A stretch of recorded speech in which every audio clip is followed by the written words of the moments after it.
Download YK Books app now. 14वां अध्याय पृथ्वी रत्न। आचार्य चाणक्य पृथ्वी के प्रमुख 3 रत्नों की चर्चा करते हुए कहते हैं कि अन्न, जल तथा सुंदर शब्द पृथ्वी के यही 3 रत्न है। मूर्खों ने पत्थर के टुकड़ों को रत्न का नाम दिया है। इसी प्रकार अन्न और साधु वचनों का महत्व है।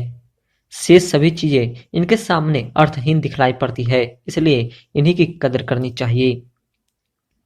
जैसा बोना वैसा पाना। आचार्य चाणक्य कहते हैं कि दरिद्रता, रोग, दुख, बंधन और व्यसन सभी मनुष्य के अपराध रूपी वृक्षों का फल है। आशय यह है कि निर्धनता, रोग, दुख, बंधन और बुरी आदतें सब कुछ मनुष्य के कर्मों के ही फल होते हैं।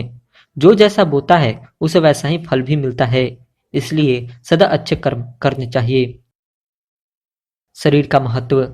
आचार्य चाणक्य मानव शरीर की महत्ता प्रतिपादित करते हुए कह रहे हैं कि व्यक्ति को जीवन में धन, मित्र, पत्नी, पृथ्वी ये सब फिर मिल सकते हैं, किंतु एक बार जाने पर जीवन शरीर पुनः नहीं मिल सकता।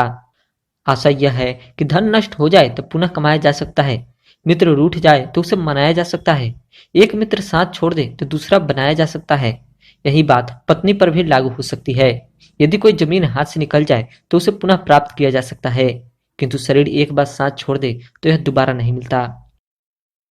एकता। आचार्य चाणक्य एकता की शक्ति प्रतिपादित करते हुए कहते हैं कि बहुत से छोटे प्राणी भी मिलकर शत्रु को जीत लेते हैं। मूसलाधार वर्षा को भी तिनके मिलकर रोक देते हैं। आशा यह है कि शत्रु चाहे कितना भी बलवान हो, यदि अनेक छोटे छोटे व्यक्ति भी मिलकर उसका सामना करें तो उसे हरा देते हैं। छोटे छोटे तिनकों से बना हुआ छप्पड़ मूसलाधार बरसती हुई वर्षा को भी रोक देता है। वास्तव में एकता में बड़ी शक्ति होती है। थोड़ी भी अधिक है। आचार्य चाणक्य थोड़े में भी अधिक विस्तार पाने वाली चीजों के बारे में बताते हुए कहते हैं कि जल में तेल, दुष्ट से कही गई गुप्त बात, योग्य व्यक्ति को दिया गया दान तथा बुद्धिमान को दिया गया ज्ञान थोड़ा सा होने पर भी अपने आप विस्तार प्राप्त कर लेते हैं। आशा यह है कि पानी में थोड़ा भी तेल डाल दिया जाए तो वह शीघ्र ही पूरे पानी में फैल जाता है।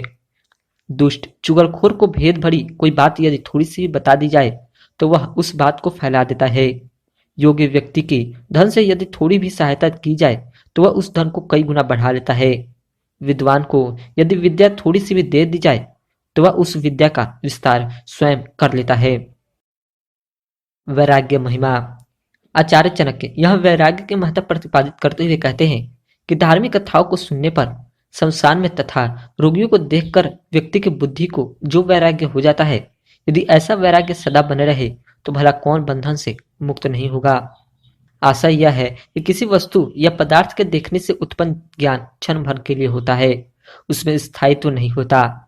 धर्माख्यान, शमशान और रोग युक्त शरीर में भी स्वभाव परिवर्तन, विराग तथा ईश्वर भक्ति की भावना भी इसी तरह से क्षणिक होती है। इसमें यदि स्थायित्व आ जाए तो जीव का कल्याण हो जाता है। करने की बात क्या सोचना।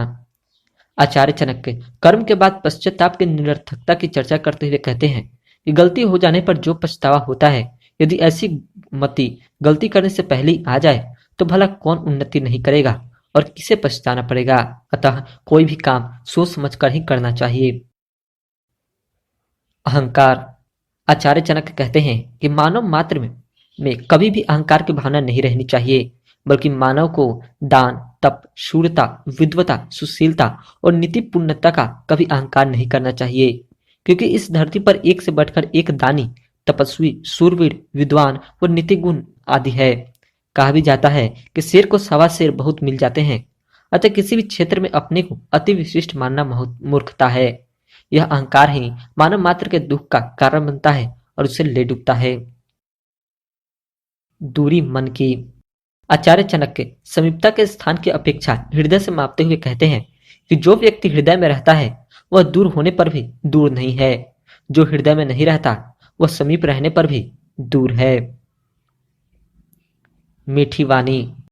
आचार्य चाणक्य वाणी की मधुरता प्रतिपादित करते हुए कहते हैं कि जिससे अपना कोई कल्याण करना हो उसके सामने सदा मीठा बोलना चाहिए, क्योंकि बहेलिया हिरण को मारते समय सुंदर स्वर में गीत गाता है। आशा यह है कि जिसे अपना कोई मतलब निकालना हो, उस व्यक्ति के सामने खूब चिकनी चुपड़ी बातें करनी चाहिए। किसी को चारों खाने चित करने के लिए मक्खनबाजी सबसे अच्छा उपाय है। मीठे बोलों से मारा हुआ व्यक्ति पानी भी नहीं मांगता। इनके पास न रहें। आचार्य कुछ विशेष लोगों से दूरी की चर्चा करते हुए कहते हैं कि राजा, आग, गुरु और स्त्री, इनके अधिक समीप रहने पर विनाश होता है तथा दूर रहने पर कोई फल नहीं मिलता। इसलिए मध्यम दूरी से इनका सेवन करना चाहिए। ईश्वर सर्वव्यापी है। आचार्य चाणक्य कहते हैं कि द्विजातियों का देवता अग्नि है। मनीषी लोग अपने हृदय में ही ईश्वर को देखते हैं। अल्प बुद्धि वाले प्रतिमा को ईश्वर समझते हैं। समदर्शी सर्वत्र ईश्वर को ही देखते हैं। गुणहीन का क्या जीवन। आचार्य कहते हैं कि जिसमें गुण है वही मनुष्य जीवित है, जिसमें धर्म है वही जीवित है। गुण और धर्म से हीन मनुष्य का जीवन व्यर्थ है।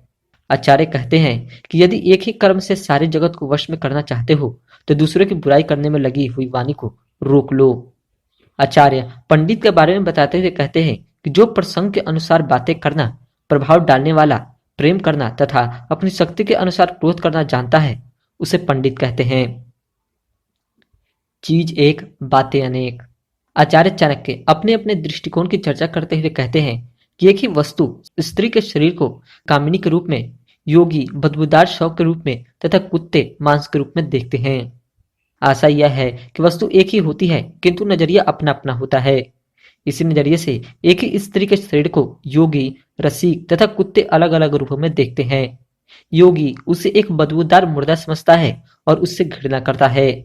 रसिक उसे ललचाई नजरों से देखता है, उसे भोग की वस्तु समझता है। परंतु एक कुत्ते उसे केवल एक मांस का लोथड़ा समझता है और खाना चाहता है। गोपनीय। आचार्य चाणक्य गोपनीयता पर बल देते हुए कहते हैं कि बुद्धिमान व्यक्ति सिद्धि, औषधि, धर्म, अपने घर की कमियां, मैथुन, खाया हुआ खराब भोजन तथा सुनी हुई बुरी बातों को गुप्त रखते हैं। वाणी से गुण झलकते हैं। आचार्य कहते हैं कि कोयल तब तक मौन रहकर दिन को बिताती है जब तक कि उसकी मधुर वाणी नहीं फूट पड़ती। यही वाणी सभी लोगों को आनंद देती है। आशा यह है कि कोयल बसंत आने तक चुप ही रहती है।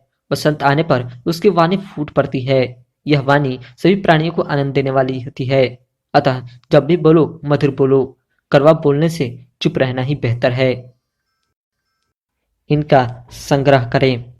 आचार्य कहते हैं कि धर्म, धन, धान्य, गुरु की सीख तथा औषधि, इनका संग्रह करना चाहिए, अन्यथा व्यक्ति जीवित नहीं रह सकता। मानव धर्म। आचार्य कहते हैं कि दुष्टों का साथ छोड़ दो, सज्जनों का साथ करो, रात दिन अच्छे काम करो तथा सदा ईश्वर को याद करो। यही मानव का धर्म है। अर्थात दुष्टों के साथ रहने पर उन्नति मिलना भी अच्छा नहीं, किंतु सज्जनों के साथ विरोध रखना भी अच्छा है। यही विचार करें कि धर्म सदा सुखदायक है और अहर्निश करणीय है। धर्म के मार्ग पर चलकर अनेकों ने अपनी ख्याति अर्जित की है। इस किताब को पूरा सुनने के लिए आज ही वाई के बुक्स ऐप डाउनलोड करें।